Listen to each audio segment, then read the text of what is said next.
South అమెరికాలోని Drake ప్యాసేజ్లో 7.5 మ్యాగ్నిట్యూడ్తో భారీ భూకంపం సంభవించింది.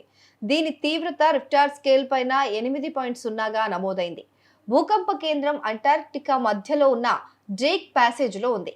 దాని మొత్తం నీటి ప్రాంతం అంతా కూడా భూకంపంతో కంపించింది. ఇవాళ భూకంప తీవ్రత మొదట్లో 8.0గానే ఉంది, కానీ తర్వాత United states geological survey USGS దాన్ని 7.5కి తగ్గించింది.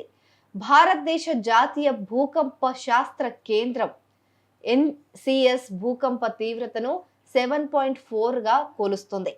ప్రస్తుతం డ్రేక్ ప్యాసేజ్ భూకంపం తర్వాత US సునామీ హెచ్చరిక వ్యవస్థ ఎటువంటి హెచ్చరికను జారీ చేయలేదు.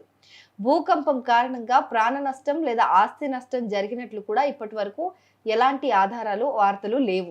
అయితే భారత ప్రామాణిక సమయం ప్రకారం ఉదయం 7:46 భూకంపం సంభవించింది.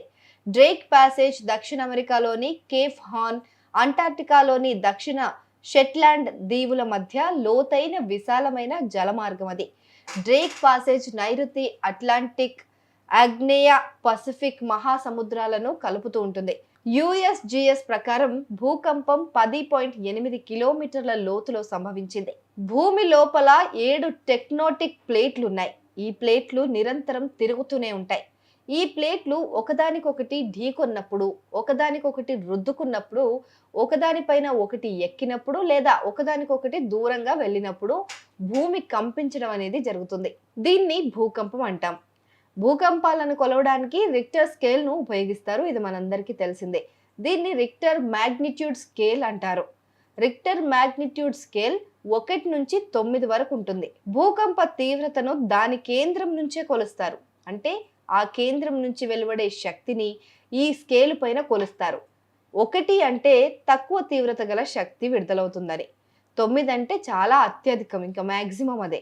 అత్యంత భయానకమైన విధ్వంసక తరంగం. ఇవి దూరంగా వెళ్లే కొద్దీ బలహీన పడతాయన్నమాట. రిక్టర్ స్కేల్ పైన తీవ్రత 7 అయితే దాని చుట్టూ 40 కిలోమీటర్ల వ్యాసార్థంలో బలమైన ప్రకంపనలు ఉంటాయి. సో భూకంపం ఎక్కడైతే సంభవిస్తుందో ఆ చుట్టూ ఉన్న 40 కిలోమీటర్ల ప్రాంతం కూడా ఎఫెక్ట్ అవుతుందట.